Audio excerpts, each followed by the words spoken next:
Helen Geoffroy Artist Residency. And the artists of Haven Trio have been working. They have been in rehearsal this morning, followed by coachings and workshops with the composers of 6 new works that were written specifically for them. And then the afternoon in the recording studio, recording these new works.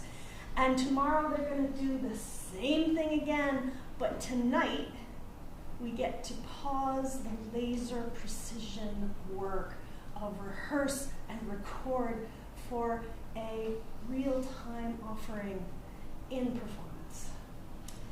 And what I want to shine a light on is the fact that you're seeing the result of a lot of work that's been happening like today and tomorrow and this week, but this work started months and months and months ago, first with the planning of this residency, and then with the composing of these pieces, and then with months of really generous exchanges between these musicians and the composers who have written for them.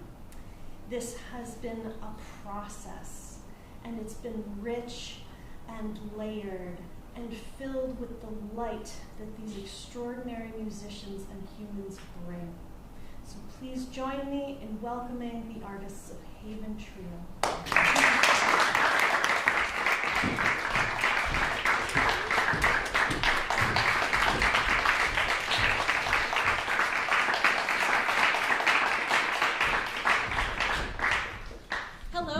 We are so happy to be here with all of you. Thank you for the warm welcome you've already given us. And it is such a joy to be here working on these new pieces. We're so excited about tonight because it's truly a sharing of work. We wanted to start with a few of our Haven favorites that have been part of our season's repertoire that we are just so excited to share with you. And I'll tell you more about those as we go. And then we'll be sharing these works that we're premiering this week and recording for the students from Hart. So this is going to be a varied evening. You're going to hear lots of different musical styles, lots of different kinds of texts. You're going to experience a vast emotional landscape, which is something we love. But Haven is all about building long-term relationships with composers. We believe in investing in new music beyond the premiere. So when we work with a composer, we're inviting them into our Haven family, and we hope that that will be a long, rich, fruitful relationship well beyond the premiere of one piece, but often multiple pieces over many years in lots of cities. So these two composers' work that we'd like to share with you just to help you get to know us a little bit. Yvette Herriman Rodriguez is a wonderful composer that we've been working with this year on a new commission with funding provided generously by the CMA Classical Commissioning Fund. And she wrote this deeply personal piece for us, De Otro Mundo. It's a 3-movement work. We'll do 2 of those movements for you tonight. She wanted to write a piece about how it feels to be a native of Cuba living and working in the United States. And she told us that now at this point she doesn't feel quite at home in Cuba, nor does she feel quite at home here. And this piece is kind of about that emotional landscape and about how one might go about building a sense of home, bridging these two worlds. So you'll hear a lot of lushness, a lot of longing. You can follow along with the text, the beautiful poetry by a Cuban poet, Jose Julian Martí Perez. And this music is just sad and rich and lush. And just so that you're not surprised when you hear it, it also involves these ebos. The second movement we'll do for you. Have you heard of those before? They're really interesting, aren't they? So you put those on a string of the piano, and when the pedal is depressed, it creates this unearthly drone sound that we think is a beautiful match for this piece. So we'd love to share these 2 movements of Yvette Herriman Rodriguez's De Otro Mundo.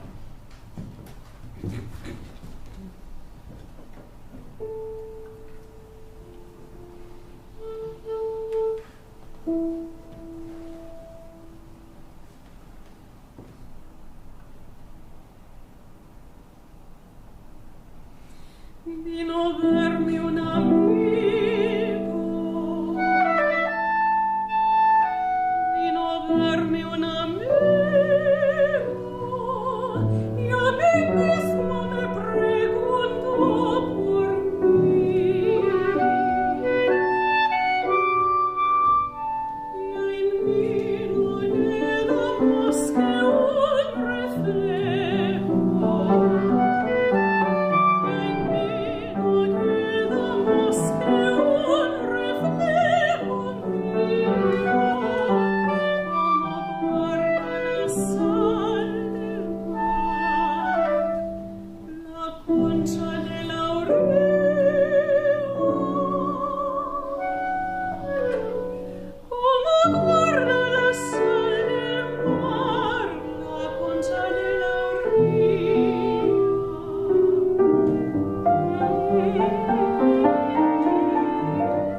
like to do for you are from a new song cycle by David Biedenbender, texts by Robert Fanning.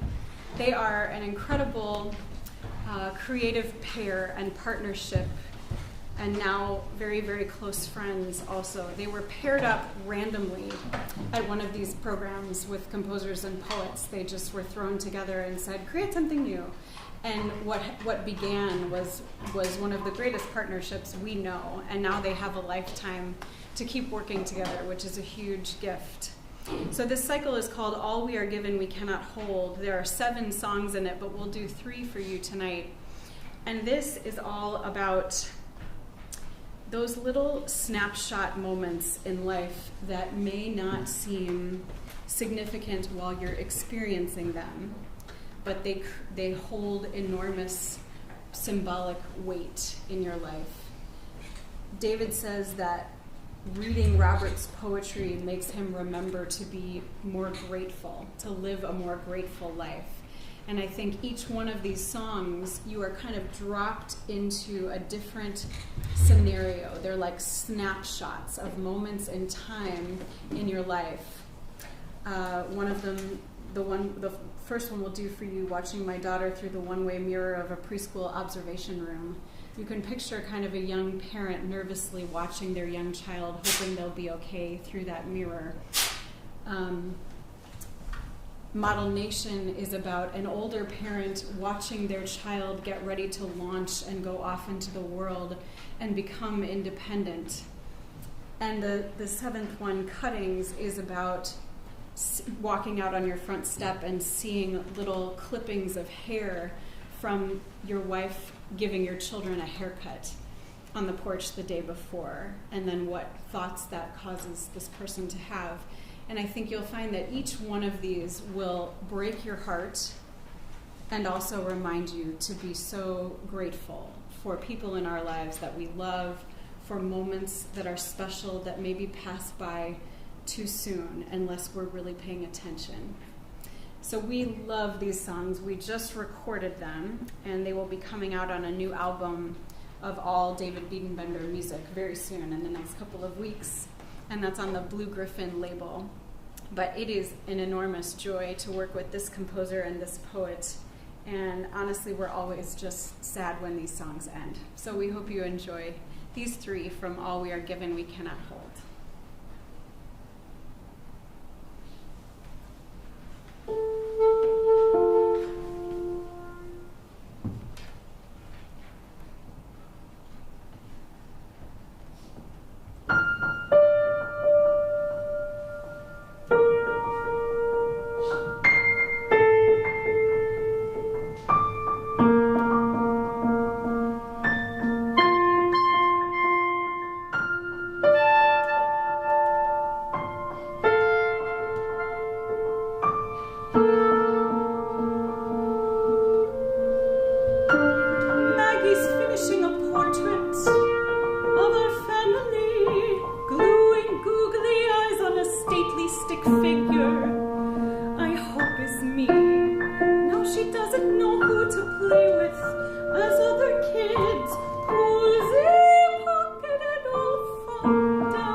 Black plastic bag.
much. Now we'd love to move to sharing this music that is new to us. And we are so thrilled that these wonderful composers chose to write for us and have committed so much hard work and thought and effort and intention to them. We've had a great day with them today, and we can't wait to share with you. In the interest of full disclosure, today we have worked in depth with 3 of the composers represented, and the other 3 get their chance tomorrow. And so they're in different stages of their journey of becoming more and more part of our skins. So we just invite you to listen and accept them where they are and receive them with grace. They're very different from each other. They're wonderful. It's really fun to see how these different 6 people have approached our combination of instruments differently. And we're just so grateful for a wonderful residency here. So I'd like to invite our first composer, Jason, to come up and just tell us a little bit off the cuff about this beautiful piece.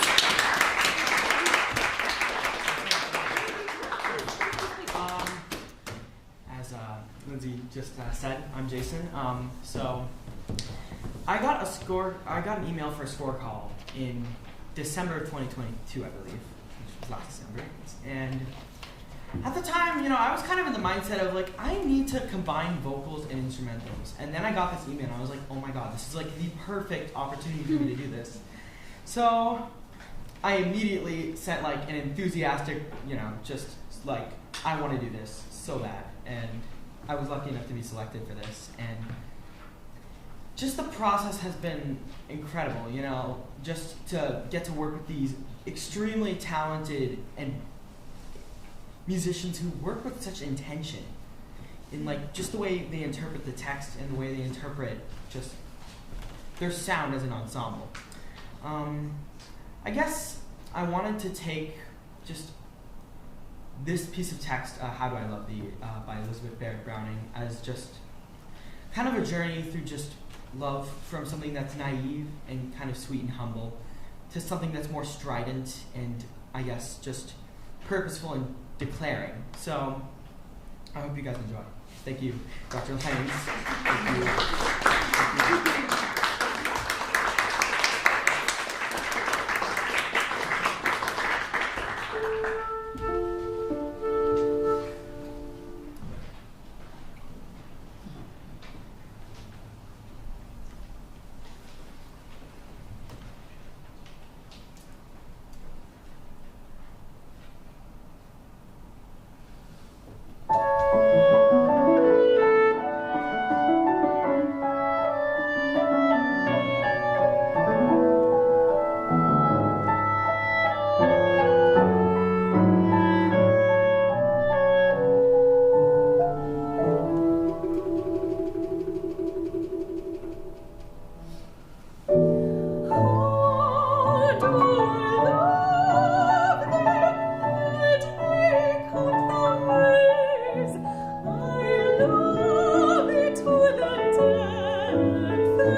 Hi, I'm Jingxian Chen. And this piece, The Air is Different Here, that I work with Haven Trio, is actually talking about the feeling of being in a new place. Air is the first thing that everyone will meet inevitably, and this air could represent everything and could be felt in many different moods, like excited, hopeful, peaceful, or even sorrow. And that will be how you could feel in my piece. And I hope you can enjoy it. Thank you, and thank you, Haven Trio. Thank you, the Joy Alliance. Thank you.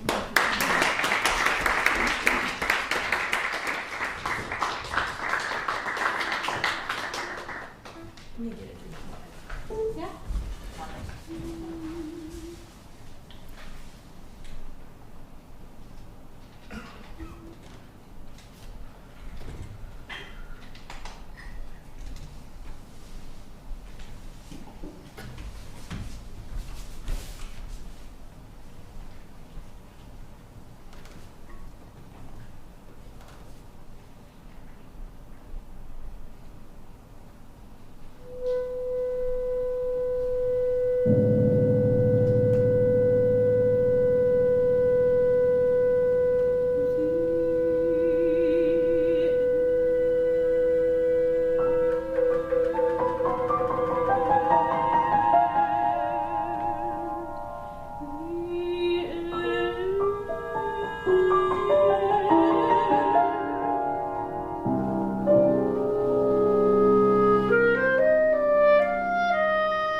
I've got the next piece in the program that I'm very excited to share with you.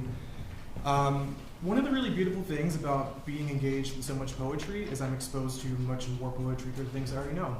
So one of my, I'll call him a friend, one of my poet friends, D.A. Powell, whose work I've set before in 2019, got a review copy of this book called Sex, Depression, Animals by Mag Gabbert. And he just kind of offhandedly shared a poem from it called Fever. It was like a really askew sort of picture, kind of low quality. But I read it, and I said, holy shit, out loud. Which doesn't happen too often for me anymore because I read so much poetry. But I knew that in terms of searching for something to set for this group, that this was the right text for that kind of moment, and was also a very necessary text for me to read at the time that I discovered it. I've not found something so applicable to my life at that moment in time in quite some time. So I'm not going to spoil anything that happens musically for you. Yeah, I will. There's two main sort of sections that happen. You will hear them, they're very distinct. The ending kind of messes me up. So I think that's all I'm going to say about this. Thank you so much.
I cannot go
by our friend Chase. Come on up, Chase. We had to make the decision today. Chase writes in a very complex style, which we really appreciate. He has great attention to detail. There are many layers of things going on all the time, and we want to do his piece justice. So we're going to perform a portion of it for you tonight, the beginning of this piece, and he can tell you more about it. And then tomorrow we'll have a chance to work together and really dive in depth on it. So thank you for your graciousness in allowing us to do that. First, I want to thank you guys, because as someone who also performs, I know how much I'm asking, so thank you for both your virtuosity in playing, but also for your generosity in time and willingness to explore and play. So that means a lot, so thank you for taking the time, and for, especially beforehand with Zoom and emails and writing back and forth. It was really a pleasure to work with you throughout the process of bringing this to life. I'm going to start, well, since this piece, we're doing the opening section of it. This is the second in a series of pieces that are about trees, and more specifically, how light filters through the leaves of a tree. So take your mind back to last week when the cherry blossoms on campus and throughout the Hartford area were in bloom, and the blossoms hadn't quite fallen off due to thunderstorms and heat yet. And think about how if you look up through these trees, the light filters down in a specific way. And that is the textural inspiration behind what you are about to hear in this piece. There is a poem that is in the program notes if you'd like to read it. That sets up the emotional arc of the piece, and this is going to be about the first 2 lines of that poem. That's kind of the sound world that I want you guys to think about being in, is within that light filtering through it, a light filtering through a cherry blossom tree. I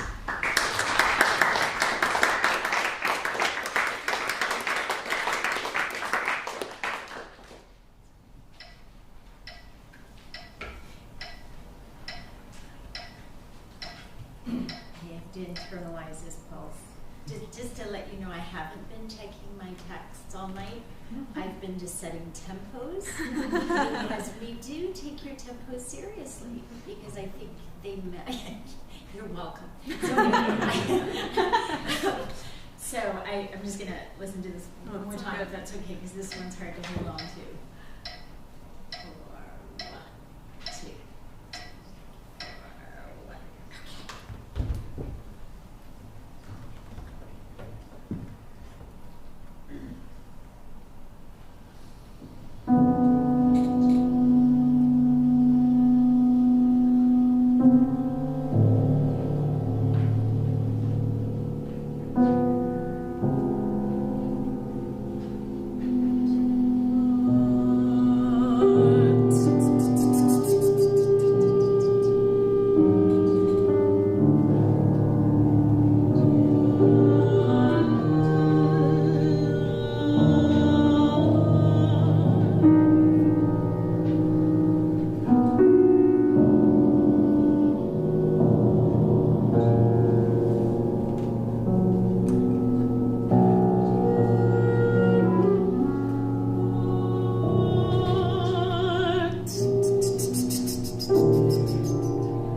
Okay.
Oh, there she is.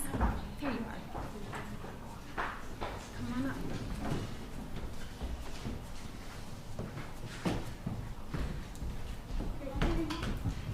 Yeah, so first of all, thanks for the Haven Trio group rehearsal and the recording and performance night. Thanks for you all.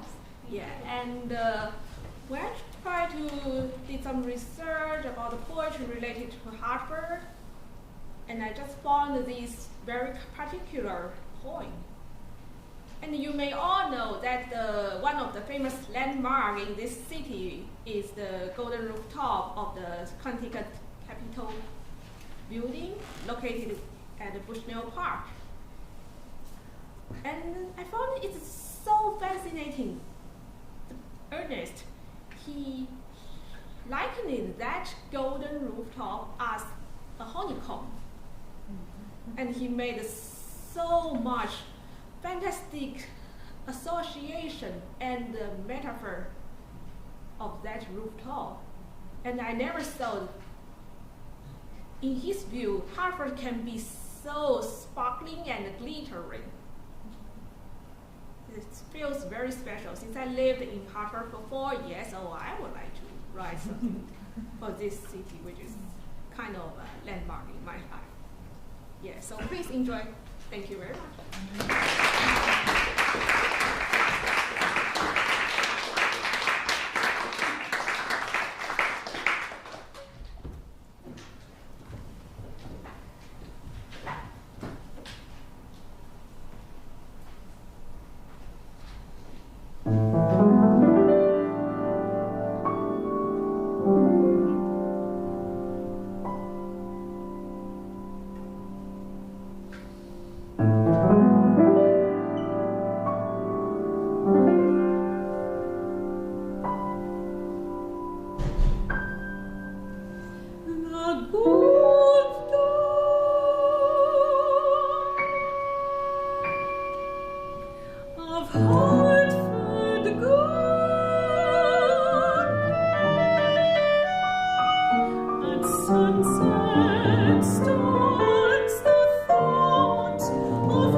last piece of the evening. This has gone by too fast. We have loved being here, and we're so excited we get to be here tomorrow too. But we want you to know how much we appreciate what all of you as composers do. It's a terrifying thing to start with a blank piece of paper and come up with anything. And the fact that you have done so beautifully and you have written music that is an expression of who you are is a major achievement. We feel like the relationship between composers and performers is like a trust fall, you know? And we just are so grateful that you have trusted us with your music this week, and we wish you great success in finding collaborators who will appreciate you and treat your music with the respect that it deserves. So thank you so much for having us. And Spencer, please tell us about your awesome piece. Sure. So I'm Spencer, and I'm a huge space nerd. So the point of this piece is to try and get you all to also be huge space nerds. And we do that by putting you into the perspective of a photon of light as it's born at the beginning of the universe, travels throughout the universe, and arrives at its destination. Sort of observing humanity and the rest of the universe unfold. And I just want to say thank you to Professor Lyons for the opportunity, and also thank you to Haven for engaging in this weird thought experiment and also crushing it in the recording session today and also on stage right now. Thank you.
She laughs, time freezes, and you arrive. You are a photon. You were born on 84 Cetai.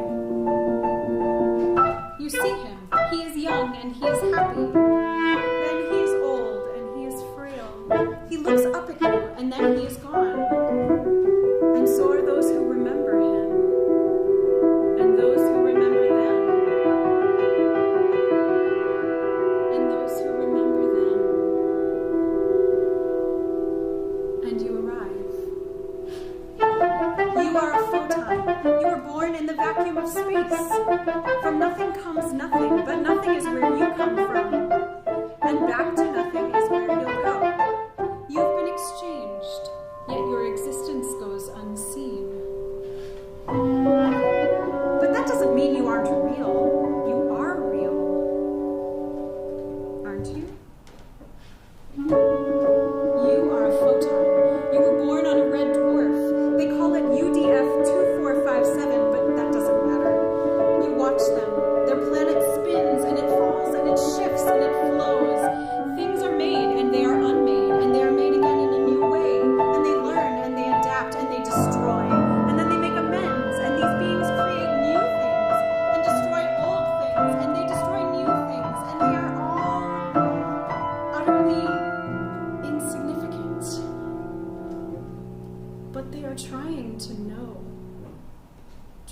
know you. Does any of it matter? And then they are gone. Or most of them. Or some of them. Or they've changed, or it doesn't matter because no one else can see what you see. And you've arrived.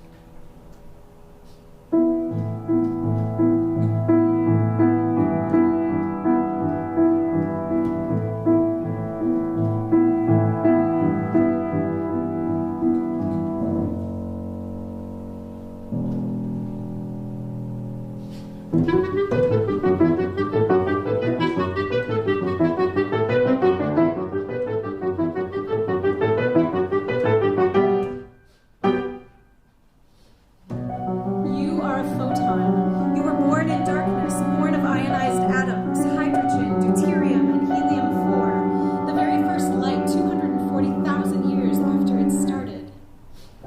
Did it start? Can something start if before never was? The era of recombination, they will call it. They will look to you and measure you and theorize.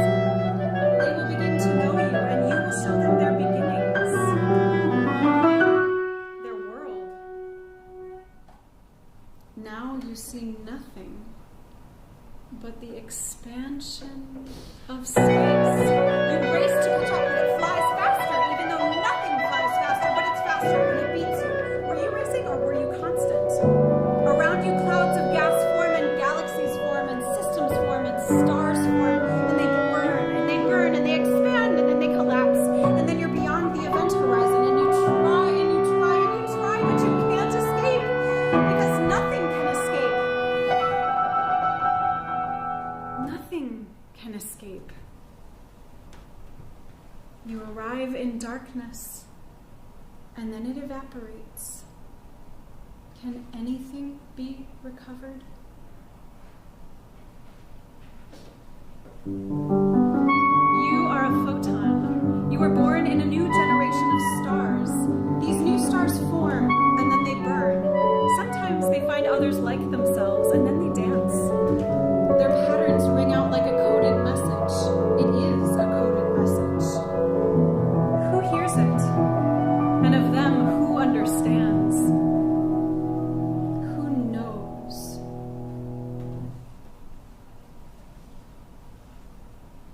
And then you bend around the neutron star, and you see the other photons and bosons and fermions and leptons and quarks and neutrinos and muons and twisters and loops or strings or sets or shapes or holograms, or maybe they are all something else entirely.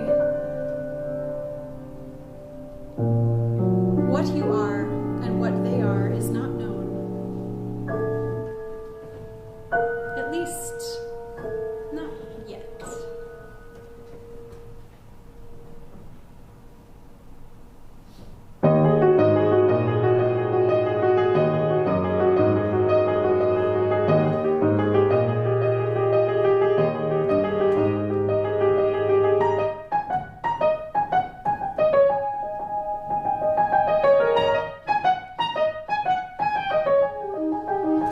You are a photon.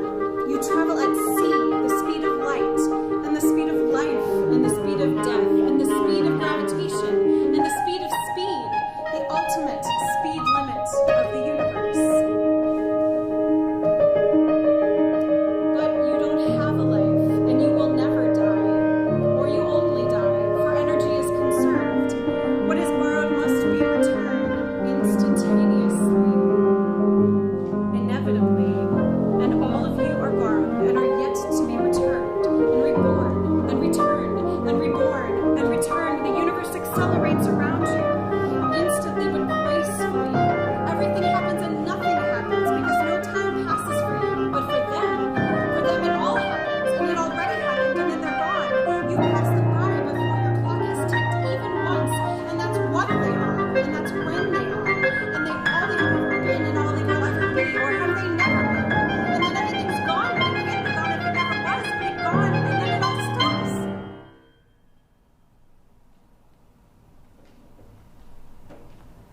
You are a photon.